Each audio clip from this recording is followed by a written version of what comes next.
Welcome to this review of Tommy Fury versus Eddie Hall. Happened last night. We're going to not really break down the card, but go through a little bit of what I thought around the card before the main event, and then we'll go all the way through the main event, round by round, and give my final thoughts on it. So getting straight into the card, I think some okay fights on there. I think as you went up the card, it became more of a problem. So, when Ibiza Final Boss, which is just crazy to think he's in a boxing fight on a massively, on a massive pay-per-view, with loads of people paying for it, versus Jordan McCann. Obviously, Jordan McCann seems to have issues all week. We'll get into that because he's had issues in another fight, which caused it to be quite bad after his fight. But came in there and Jordan McCann was way out of shape. I mean, both were definitely not taking it as seriously as what they should have been. IB Final Boss took it more seriously, if you can say that, than Jordan did. Then Jordan goes to bite him partway through in a clinch in the fight. It's just crazy. Yeah, he should never fight again on any card. It's just why the guy isn't taking it seriously. He's actually damaging your other fight on the one above this, actually, on the card. Yeah, just not worth it. Both fighters, to be honest, I can see not. What's the point? What's the need of seeing them fight again? It was boring. Both out of shape. Both haven't got any real training at all. Managed to survive a minute without getting tired. And it was just a boring fight post that. I mean, Jordan McCann trying to bite someone, going off after the fight. I mean, to be honest, embarrassing. Absolutely embarrassing from Jordan McCann. To come in there, speak how much he did, and to all the rest of it. Let's just say that embarrassing. Really, you're tired after 2 seconds, really, and you're throwing just wildly and nowhere near. Just you could get 2 people off the street who take boxing seriously for a week and have a better fight than that. I'll tell you that for sure. Embarrassing from Jordan McCann, totally. Ibiza Final Boss, less embarrassing, but still, look, if you're not getting that type of guy out there when he's that tired, and come on, you got to come to win. You got to beat guys like that if they're coming in swinging like that from 1 minute in. Get him out of there, because otherwise, just also embarrassing on your end. Less embarrassing, of course, but yeah, awful fight, and it really set the tone. Arms versus Big Stacks. Big Stacks, obviously, because apparently the hardest guy in Britain or UK, whatever he says. Obviously a joke, and I get it's a joke, but the fact is he took, I think, a few punches, I believe, from John McCann this week. He suffered a cut lip from a shot from Jordan McCann earlier in the week in the presses and stuff, and exactly what I'm saying, get rid of Jordan. He's just messing up your fight card. So they couldn't actually do a fight where he was getting hit to the face, because he sustained an injury in the presser before the fights.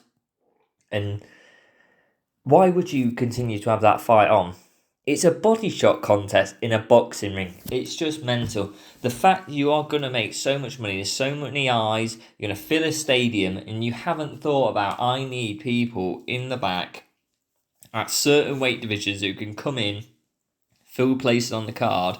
And we're not talking the main event. We're not even talking the co-main. We're talking the fight below that. On this type of card, you don't need much. You need a guy who's got a bit of a name as an influencer to chuck in there, who's enough weight, who can fight enough to get in there. The fact it still went on is mental. A fight where you can't hit someone to the head and you've got to go for body shots. It was awful. It looked awful. It was a terrible fight. What's going on? And to be honest, it's that thing of going, where's the planning around these Misfits cards nowadays? Because it's just gone out the window. The fact you're allowing the guy's been cut to the lip or mouth or whatever's happened to him in the presser, so you can't actually have him taking shots to the face. That is the end of the boxing fight. That is the end. You then chuck in your roster people in the background who are ready to come in at a moment's notice and go, yeah, you need to fight, mate. That's what you do. You don't allow the fight to go on. And even if you can't find anyone, like everyone in the background goes, look, it's too late, it's too close, which is not really the case. You normally sign them up as you're going to get in there if we can't find someone, or if one of them two can't get in. you suddenly go, well, you don't have the fight. You don't have the fight. It's that simple. You don't make a stupid fight and silly spectacle like you did there, where they're just firing shots at the body at each other, and it just looks awful. It looks terrible. No one wanted to watch it. No one really cared. Just awful. And that's what really hurts, is that the start of this card wasn't too bad, actually. It was okay, bit of boxing. The guys aren't professional, but, they took enough effort in there. You get to Jordan McCann, Ibiza Final Boss, suddenly it's awful because they can't last more than a minute without being absolutely knackered. Jordan McCann's throwing shots from 12 miles away to try and hit him, and he's nowhere near. You suddenly get into this fight where, yes, the guy's been hurt. Come on, you stop the fight. You don't allow the fight to go on. And there's so much money in this card, which is so annoying, that you cannot find. You don't have people as backups on, in the background, ready to go if needed. The fact that's not happening, especially when it's not the main event or co-main, just shows a lack of planning from this. And the fact you're allowing two fighters to get at it and someone to take a cheap shot so they can't actually take headshots or have a fight with where they're going to get hit in the face again, it's just mental as well. There's so much money in this fight. You treat it professionally. There's enough, especially in the UK, there's enough boxing people out there that can make events and can make it professional and make sure stuff like this doesn't happen. That's what should have happened. And John McCann has made an absolute mess of it from his fight and this fight. He's the cause of it and should be stopped from any boxing events in the future unless you want another problem again. Because clearly he's looking to cause issues. He's not just looking to get into the ring because he can't box. It's embarrassing to watch him. So what does he do? He makes problems outside the ring to try and get people listening to him, wanting to see him lose, whatever else it is. But just awful. The fact, really need to consider the background of these events now, because this has been poor, really, and they've caused their own failure in this completely. Because look, there are many boxers out there who want to fight outside the ring, want to get something on their opponent. It happens all the time. Jordan McCann is not he's not a boxer, but he's not a solo case. This happens all the time, especially in combat sports. The fact is, you have to be professional to understand that that guy is a guy who might want to try and get something on someone. It doesn't matter who. So I need to make sure I really focus on making sure he isn't able to do anything during fight week or during anywhere near the fight, because that will cause me problems with my event. And they didn't, because they allowed it. It happened, and clearly it wasn't great. The fact that he had to, the injury he sustained was, from what I could see, was a cut lip. But for a cut lip, is it really the end of the world? It depends how bad it is. And with him not being a really professional boxer, I think there's definitely more caution, and there definitely should be. So look, it was always going to happen. So look, misfits have to treat everything more cautiously than even pro boxers, because they do have amateurs, and boxing associations will want to go, right, we're not happy here. We're not happy because we are dealing with amateurs. So there'll be more. Everyone is going to be more cautious. So misfits have to be more cautious, and they just haven't been. And I hope this is the change in their event. Getting on to the main event, Tommy Fury versus Eddie Hall. Yeah. A fight I thought really went the same way as I thought it would, is that Tommy Fury would win on decision. I think, if I'm really honest, I thought Tommy Fury would do better at dancing around and getting shots off. And he did later on. Okay, he did get shots off. He did do probably better in the later rounds than I thought he would, looking at the first couple. But he was getting caught with some shots there. He was getting caught with some shots, and he was very, at some points he was quite lucky, especially the first two rounds. The first two rounds he was meant to just keep himself safe. He didn't. He danced around the ring quite a bit, but Eddie Hall was coming at him.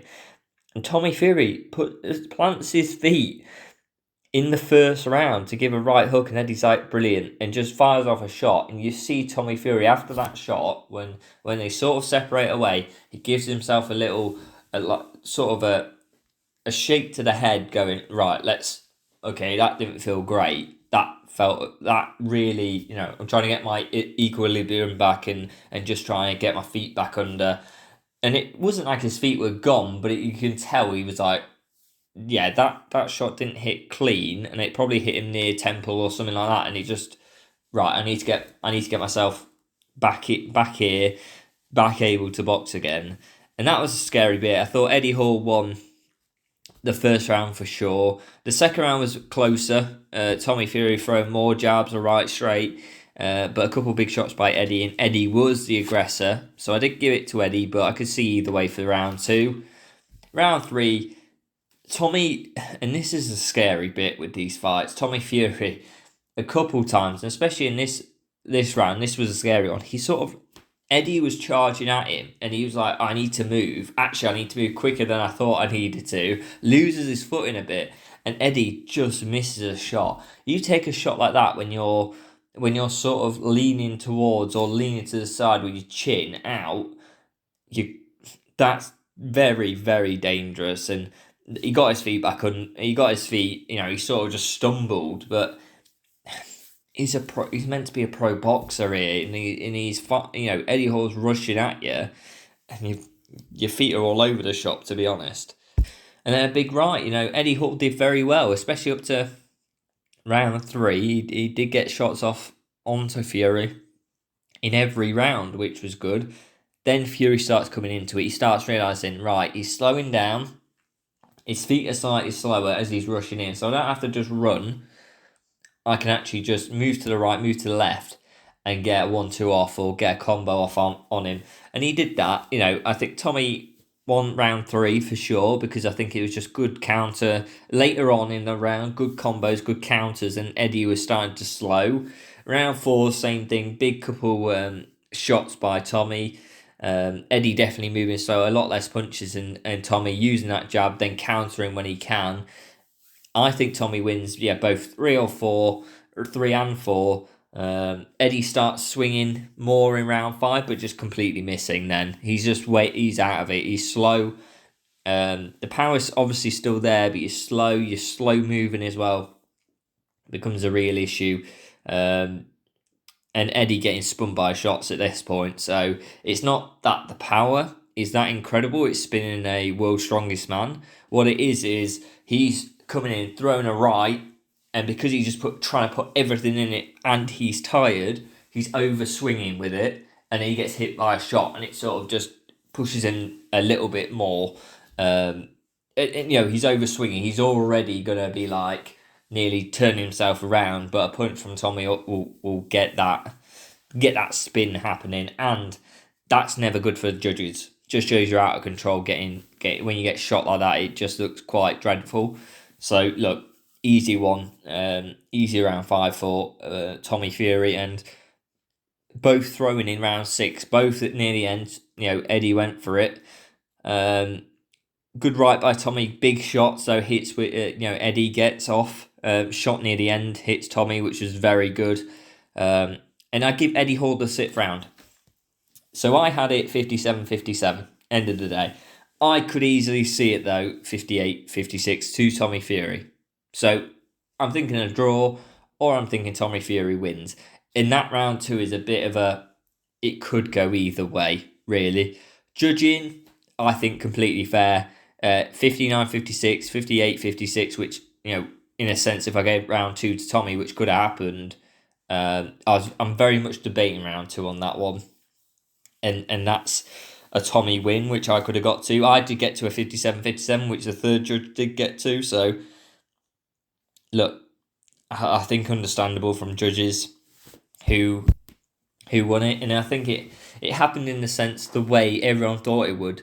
Eddie's either going to land a big shot and it's going to drop him, or Tommy gets over rounds. But I think it was way too close for Tommy to consider that.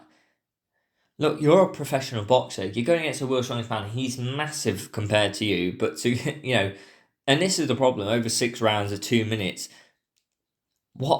it just became it's an absolute mess to do 6 rounds, 2 minutes, because it doesn't really show you much of anything. I think this is going to Tommy signed up for the fight. Fair enough, he signed on dotted line that he was willing to do 6 rounds, 2 minutes. But from a Tommy point of view, why 6 rounds, 2 minutes? At least get a couple more rounds in, or get the best thing for Tommy would have been to get 3-minute rounds. In this, Tommy was a better fighter, and he would have, if this went for another 2 rounds or something like that, he would have quite easily won, I think. But the fact is, over 6 rounds, when Eddie can be explosive for 2 rounds and you've just got to get out of the way, doesn't give you enough time to really, win anything. And that's the problem. Where I'm scoring it is a draw, which is fair enough. I think it was a draw. It just shows Tommy it's a bit embarrassing to go against a guy who's, clearly massive, swinging a lot in the first round or two, hasn't got you out of there, and you're countering him from about round 3. You're doing quite well that you haven't done something better and at least got some more rounds. The fact he lost the last round, I know Eddie's going for it, but he's slow, he's tired, and yes, he knows it's the final round, so he's throwing everything, but come on, get something on him. Get something good on him. Actually, by the end of the round, Eddie looked like he was going to get you at some point. So, I think not the best performance from Tommy. I think Eddie Hall came in and did what I think he could have. I think that's what he would have done. And if he got the shot off well, he would have won it. But I think he got a draw.